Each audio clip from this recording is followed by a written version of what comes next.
Hey, today the Bronco gets a body. I really wanted to say a shout out to Tom's Off-Road because they sent me all these packages for the Bronco out of the goodness of their heart. 2 new front fenders, a whole new front tie rod assembly, and a t-shirt and everything. I'm going to get it unboxed, but I really appreciate them. Shout out to them.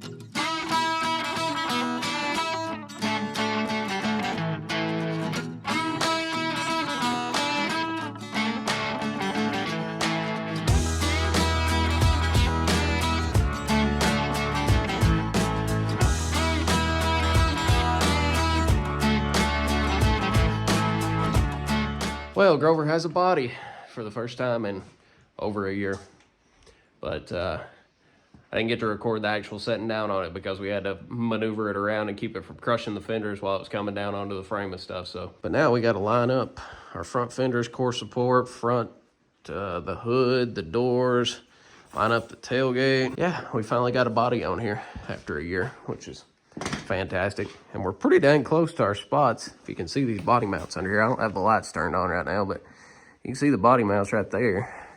There's the hole. It's pretty dang close. Well, after a lot of fighting, I've realized my body is sitting about a 1/4 inch too far back.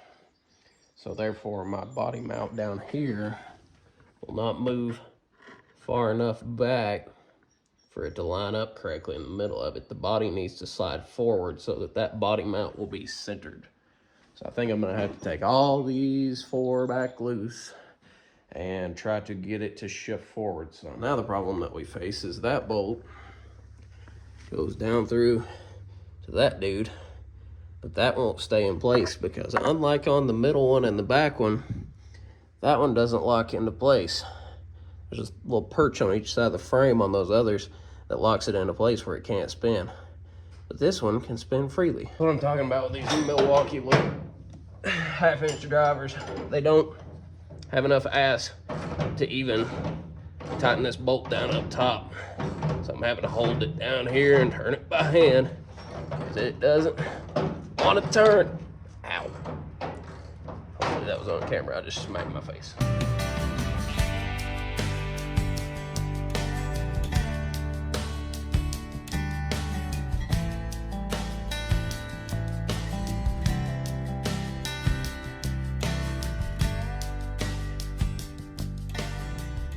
Okay guys, after fighting with this for probably 3 to 4 hours at least, I'm beginning to think this guy welded my front floor pans in incorrectly in the wrong location. Because right now I have, this is a original body, just if you guys don't know, it's an original body. This is like a 75, 76, something like that. I don't remember what he said. But right now I have the rear completely bolted down and the middle body bolts completely bolted down. These 2 right here, that one and that one over there. This front one, from what I understand, the dead center of it's supposed to be where that goes through for the little floor support brace that's welded across. And do you see how offset it is? It's all the way to the front of it just to get a bolt to fit through that cross member right there. It'll fit through. You just got to peck it a little.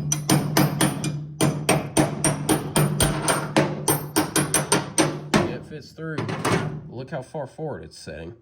It's supposed to set, unless I'm stupid, isn't the washer supposed to set down into the little drain hole and then that go through the dead center?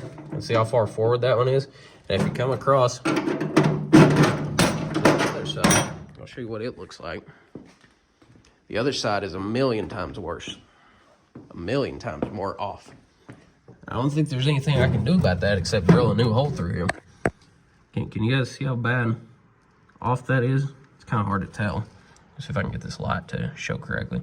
See that hole where it starts at? It's all the way off and up to the right. Sorry, my light's dying. See how far forward that's sitting? That can't be correct. I think the only thing I could do is have to drill an offset hole. Seems as though he threw the cross support brace under there and didn't even remotely try to line the holes up for the drain holes. And that's probably why he didn't drill them out either, is because they were that off center. So that's not very good. I mean, like I said, I can drill them farther forward up into the right like it's off centered and just bolt it down like that. I mean, it's Gonna have to have quite a bit of the floors took out though, so that it'll go up into that corner. I mean, you can see how far it's off. It's every bit of half an inch off of where it's supposed to be, so that's not very fun. Real quickly, before we go any further, I wanted to say a massive thank you again to Tom's Off-Road Bronco Parts to get these packages opened up that they sent me. They were very kind. Talked to the dude on the phone. Forget what his technical term was, but one of the workers at Tom's Off-Road anyway, his name's Jake. Talked to him on the phone, and he said that he really loved seeing another Bronco being saved.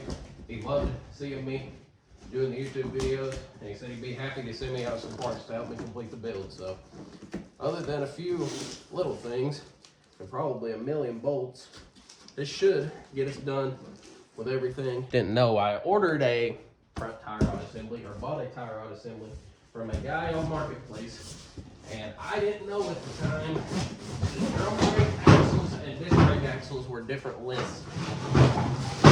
Therefore, the one he gave me was a drum with a disc front axle. Mine's still drum brakes. Other tie rod end right here, plus the adjustable drag length. I'm guessing this is hardware. That might be the tie rod ends actually. That's the drag link right there.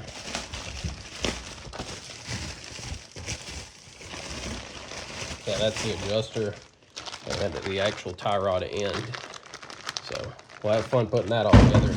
And then out here, they sent me a front left and right outer fender. Big old box is a left side fender. Now I'm a long way off from it, but I saw a guy last night that had one over here that did not have the front emblems drilled into the fenders. I think I might do that too, because I think it looks cleaner having no front emblem there with just the straight up fenders. What I don't know, I'm still a long way away from that currently. And here we have the front right fender. Now, I don't see a t-shirt. I was supposed to have a t-shirt in here. I don't see a t-shirt. I'm complaining, but trying not to take my camera out. So this will sit about somewhere right here. Looks pretty good. Huge thank you to Tom's. Can't say enough thank yous to Tom's. Well, there was supposed to be a t-shirt in there that I was supposed to wear in a video, but apparently it's not there. I don't know if it's in a different shipment or what, but did not get a t-shirt. But thank you so much to Tom's Off-Road. I can't say thank you enough for this front tie rod assembly, the outer fenders. I'm gonna have to figure out something to do about those front floor pans. I guess I'm just gonna drill straight through the cross member and then just bolt it right where it sits, because that's not lining up correctly at all. The dude had to have welded the cross member in the wrong place is the only thing that I can figure. The only other option, if I was trying to be as meticulous as possible, would be to drill out the spot welds and then move the cross member to the correct spot. But I'm just trying to have a running and driving Bronco. I'm not trying to have a show Bronco. I did not want to put a body on this thing. I did not want to do any of this. I had in mind when I got this thing that I was just going to buy it and get it running and drive it rusty as it was. And then I got it home and realized that the body was basically floating on the frame and that the body mounts were gone, the floors were gone, everything was gone. So here we are a year and some change later, building an entire Bronco from the ground up. You know, I'm just gonna get somebody to single stage paint this thing and make it back brown like it was, and try to, you know, put in my chrome trim and put some seats back in it that are probably still ripped. Probably use the factory chrome and factory pretty much everything that I can, and just, you know, get it back running and driving and enjoy the dang thing. I mean, this has been a budget build by far. I mean, I was lucky enough to get this from my teacher for very cheap, and I don't have a lot of money in it. I probably have $10,000 in it, I would say now, which in the grand scheme of things, $10,000 is not a low amount of money. But if you guys have built these things before, you know it takes 50, 60 grand to build one correctly. And I don't have 50, 60 grand to build one. So like I said, I'm not going to spend 10 years getting door gaps correctly and lining everything up properly and doing all that meticulous stuff to make it perfect so I can resell it to somebody. I just want to drive the dang thing. I mean, y'all have seen my truck up there, the 73 F250. It's just a factory F250 that I've done a little here and there to it and fix stuff, and I drive it like it is. And same thing with this thing. I'm just gonna fix what I need to fix to make it safe and drive the thing like it is. So hopefully you guys enjoyed this. I know it was a very uneventful video. I really expected to get a lot more done, but I've been at this for almost 5 hours, and here we still are with a messed up floor cross member. But tomorrow I'm gonna hopefully try to take the front clip apart down there, the original front clip, and get my core support holes drilled out right here and put the core support in, and then maybe try to get the inner fenders lined up and hang some fenders on it. But that's asking a lot to do in one day with how well this went. But thank you guys so much for the support on the channel. It actually has been crazy how well this channel has grown in just a short amount of time. I mean, I've got over 6,000 subscribers, and granted, it's a lot of short content that's got me here, but still, y'all do seem to love this build. And if you know anything I can do about that other than just drilling straight through the front cross member, the floor cross member, let me know. But I mean, the only other option is probably, like I said, drilling out the spot welds, moving the cross member, and I'm not doing all that. I'll probably just drill straight through the cross member and bolt it down wherever it lands. So hopefully you guys enjoyed this. I still got a lot more to come, and I'll talk to you guys in the next one.